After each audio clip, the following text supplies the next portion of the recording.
Começa agora o podcast do Sistema CEP-CONEP. Com ciência e com respeito, conectando você à ética em pesquisa.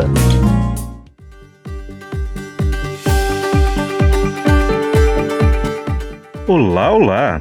Estamos de volta com o 11º episódio do Com Ciência e com Respeito, conectando você à ética em pesquisa. Meu nome é Osíris Reis e estou sempre com você e nossos especialistas da CONEP. Hoje temos a professora Ana Paula Antunes, doutora em Sociologia, e o João Miguel, mestre em Sociologia. Bem-vindos! Olá, colegas!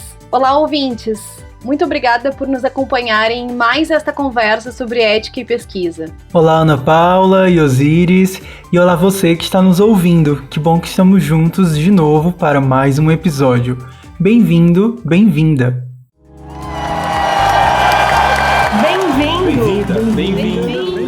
Bem-vinda, bem-vindo! Muito obrigado por nos acompanhar. E hoje nosso assunto é a ética nas pesquisas com metodologias das ciências humanas e sociais. E eu vou começar perguntando: quando falamos em ciências humanas e sociais, sabemos que é um campo bastante abrangente. Que áreas compõem esse campo e onde atuam os profissionais das humanidades? Sim, Osíris, é verdade. As ciências humanas e sociais abrangem um conjunto bastante amplo de saberes e formações. Na árvore do conhecimento que o Conselho Nacional de Desenvolvimento Científico e Tecnológico organizou, o CNPq, existem as seguintes especialidades debaixo desse guarda-chuva. São as ciências humanas, as ciências sociais aplicadas, as letras, a linguística e as artes. E dentro de cada uma dessas especialidades, existem dezenas de sub-áreas, que incluem o direito, a sociologia, a história, a psicologia, a educação, a administração e a economia, só para citar as mais conhecidas.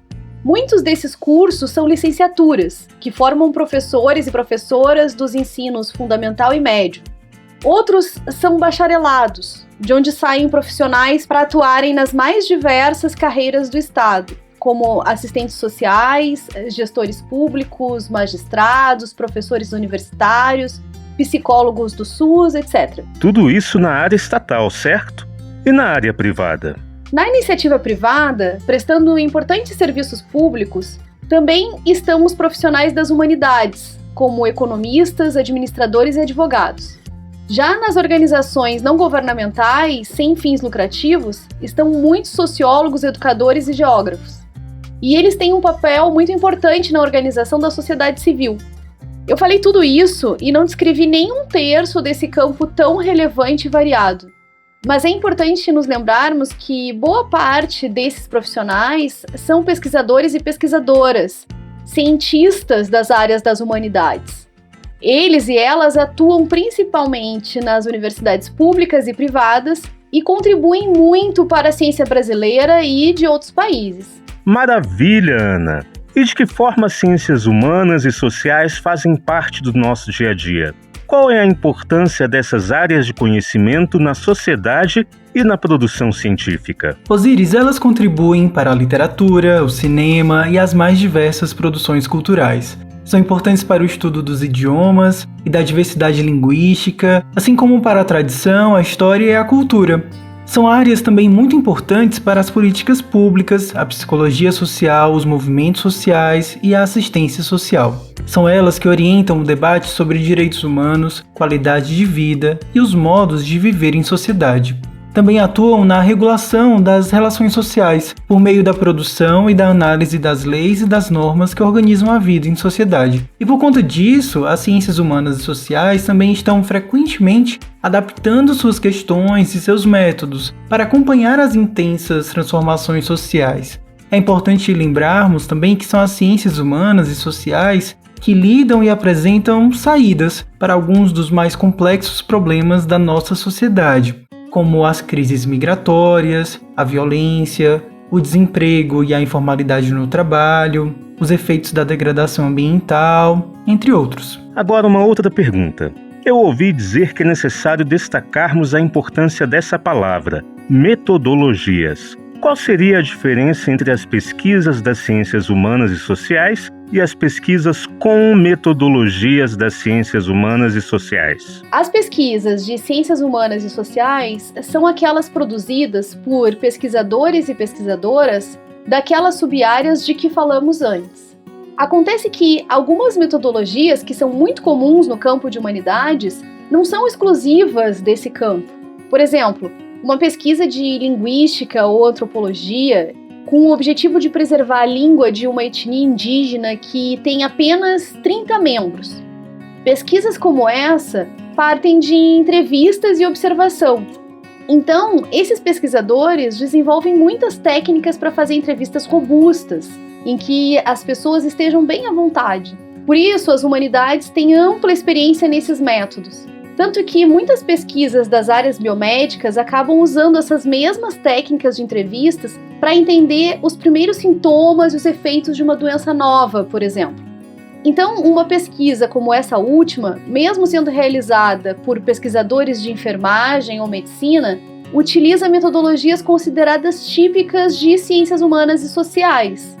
Ou seja, na análise ética, o que realmente define a área de conhecimento de uma pesquisa é a sua abordagem, os seus objetivos e os modos de lidar com os saberes. Muito interessante. Então, muita gente pode se perguntar se é realmente necessário fazer análise ética nos projetos de pesquisa de ciências humanas e sociais. Nós já sabemos que a resposta é sim. A grande questão é por que e em quais circunstâncias? Para responder essa pergunta, Osiris, temos que lembrar que uma das questões centrais da análise ética é a análise de riscos e benefícios que o estudo traz para o participante. E quando falamos em risco de pesquisa, estamos nos referindo à possibilidade de um dano físico, psíquico, moral, social ou cultural durante ou depois da pesquisa.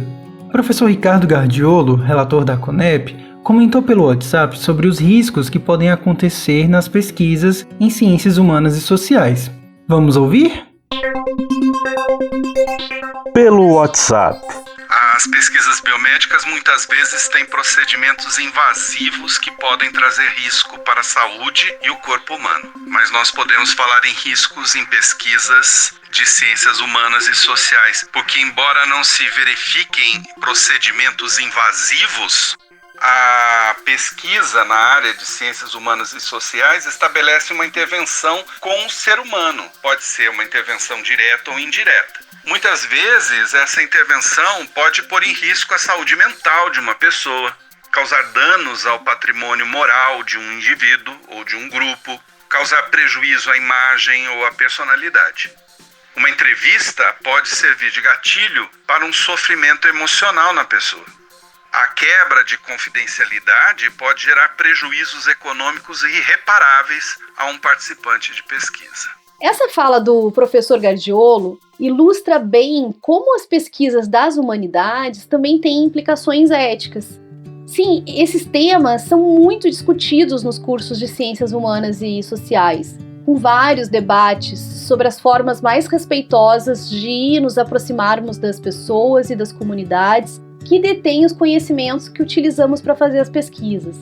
Mesmo assim, é importantíssimo que exista um sistema de análise ética, como o sistema CEP-CONEP, porque ele parte de princípios globais para o desenvolvimento da ciência, princípios que vieram dos tratados e acordos internacionais que definem os direitos humanos e os direitos fundamentais e trazem as garantias de que ninguém deverá sofrer tratamento degradante, de que a intimidade, a casa e as correspondências são invioláveis, de que o patrimônio cultural e ambiental devem ser preservados como bens da humanidade, de que pessoas em situação de vulnerabilidade, como presos, pessoas acamadas, em situação de rua, devem ser especialmente protegidas, pois já vivem diante de muitos riscos. Vamos pensar em uma pesquisa no presídio, sobre a saúde das pessoas encarceradas. Se o pesquisador ou a pesquisadora planejar um grupo focal e não estabelecer um critério seguro para definir quem participa de cada grupo, pode acontecer de, por causa da pesquisa, serem reunidas pessoas que guardam rixas entre si ou que são até de facções diferentes.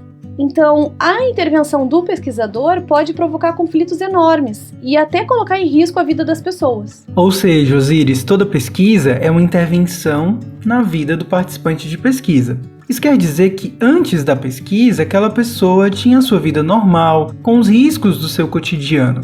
A pesquisa, ao interferir na vida dessa pessoa, pode trazer novos riscos ou aumentar os riscos que já existiam na vida do participante de pesquisa. Essa preocupação está presente nas pesquisas de saúde, que interferem diretamente no corpo do participante, e também nas pesquisas de ciências humanas e sociais, com seus métodos próprios. Então existe uma resolução só para tratar das questões específicas das pesquisas com metodologias das ciências humanas e sociais? Sim, isso mesmo, existe. A resolução número 510 do Conselho Nacional de Saúde, de 2016. Essa resolução nasceu do esforço coletivo de pesquisadores e representantes de participantes de pesquisa num grupo de trabalho que tentou captar esse espírito das ciências humanas e sociais. A professora Márcia Falcão, relatora da CONEP, colaborou com o podcast contextualizando o motivo de a CONEP ter criado essa resolução. Pelo WhatsApp. Os motivos que levaram à criação de uma resolução específica para as pesquisas em ciências humanas e sociais foram diversos motivos. Dentre eles, a gente pode destacar que os pesquisadores eles não se sentiam contemplados nem nas discussões, nem nos procedimentos de análises previstos pelas resoluções do Conselho Nacional de Saúde. Também a necessidade de uma avaliação ética por pares, pela exigência das agências de fomento à pesquisa e também dos periódicos, em especial aqueles que trazem a interface entre saúde e ciências humanas. Então esses fatores eles contribuíram para levar a discussão aos pesquisadores, de ter uma resolução específica que foi a criação da 510. E o que exatamente a resolução 510 trouxe de novo? A resolução 510 de 2016, ao tratar das pesquisas em ciências humanas e sociais, tem a importância crucial de garantir um tratamento diferenciado para os protocolos de pesquisa dessa grande área. Nos termos da própria norma, reconhece as questões específicas, saberes e práticas de pesquisas das humanidades, na medida em que nelas prevalece uma visão pluralista de ciência, não formada necessariamente por consensos científicos. Por isso, é adotado um conjunto amplo de teorias e metodologias que se dedicam a compreender significados, práticas e representações sociais. São pesquisas que não realizam intervenção direta no corpo humano, de modo que o tipo de riscos a que participantes podem estar submetidos são diferentes, como já falamos antes, e devem ser previstos nas mais diferentes dimensões e áreas da vida da pessoa, incluindo os aspectos econômicos, morais, culturais e até comunitários, não se restringindo ao indivíduo isoladamente. E todas essas diferenças de riscos entre as pesquisas das ciências biomédicas e as pesquisas com metodologias das ciências humanas e sociais também trazem várias diferenças na tomada do consentimento. E quais diferenças existem exatamente nessa tomada de consentimento das pesquisas com metodologias das ciências humanas e sociais? A Resolução 510 traz a tomada do consentimento como fruto da relação de confiança entre pesquisador e participante de pesquisa. Ela ganha um caráter processual, pois dependendo do método adotado, o consentimento pode ser tomado no início, ao longo ou ao final da pesquisa. Então, o processo de consentimento deve se basear em diálogo constante, contínuo, entre pesquisadores e participantes, sempre levando em conta as diferenças físicas e cognitivas, culturais e de faixa etária, além das diferentes vulnerabilidades sociais. E aqui vale destacar que a faixa etária é um critério importante, pois quando se convidam crianças e adolescentes para participar de uma pesquisa, deve-se falar também de assentimento, por terem menos de 18 anos. Ou seja, proteção especial para crianças e adolescentes. Isso mesmo, Osíris. Outra diferença importante tem a ver com a maneira de obter o consentimento ou assentimento. O registro por escrito está muito presente nas pesquisas em saúde e é, em geral, bastante conhecido como o Termo de Consentimento Livre e Esclarecido, o TCLE. O que a resolução número 510 ofereceu foi ampliar as formas de registro de consentimento e assentimento. Além de escrito, também pode ser gravado em áudio, pode ser filmado, pode assumir outras formas, como desenhos, inclusive formulários na internet, dependendo das características e dos métodos da pesquisa em ciências humanas e sociais, desde que informe todos os direitos de participante e as garantias mínimas. É fundamental também que o participante receba uma via desse registro, com todos esses direitos e garantias, com assinatura ou uma outra forma de confirmação do pesquisador ou pesquisadora. Vale lembrar também que podem ser incluídas testemunhas nesse registro.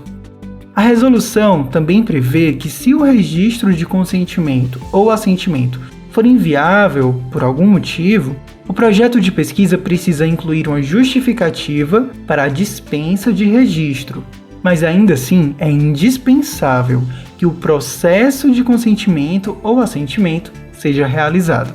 Outro ponto muito importante que a Resolução 510 trouxe, Osíris, foi a criação da instância CHS, ou seja, a Instância de Ciências Humanas e Sociais, que é um órgão de caráter deliberativo e consultivo, de composição interdisciplinar e formado por membros titulares das ciências humanas e sociais, integrantes da CONEP, representantes das associações científicas nacionais de ciências humanas e sociais, por membros dos comitês de ética e por representantes de participantes de pesquisa. Essas pessoas atuam de modo voluntário e com toda a sua experiência para implementar e acompanhar a apreciação ética no Brasil, para propor a atualização das normas e procedimentos de análise de protocolos relativos a projetos de ciências humanas e sociais, e também na proposição de projetos de formação e capacitação na área. Muito bacana! E nos próximos episódios, com certeza, vamos falar mais sobre a instância CHS e sobre outras questões das pesquisas com metodologias das ciências humanas e sociais. Nesse meio tempo, aproveite para ouvir nossos episódios anteriores, para nos contar o que você está achando dos nossos episódios, nos mandar suas dúvidas e sugestões. É só visitar bit.ly/ciência e respeito. Tudo junto, tudo minúsculo e sem acento. Anote aí, bit.ly/ciência e respeito. Tudo junto, tudo minúsculo e sem acento. E vamos nos despedindo. Obrigado, Ana. Obrigado, João. Muito obrigada aos colegas por essa tão interessante conversa sobre o lugar das ciências humanas e sociais no sistema CEP-CONEP. Esperamos ter contribuído de alguma forma e um grande abraço, continuem sempre com a gente. Ana Paula e Osíris, obrigado. Um abraço para vocês e também para nossos ouvintes. Espero que tenham gostado do episódio. E se você quiser conhecer a resolução número 510 em mais detalhes, entre no site da CONEP e clique na aba Normativas. Até a próxima! E nós ficamos por aqui, mas esperamos por você no próximo episódio do Com Ciência e com Respeito, conectando você à ética em pesquisa. Grande abraço e até lá!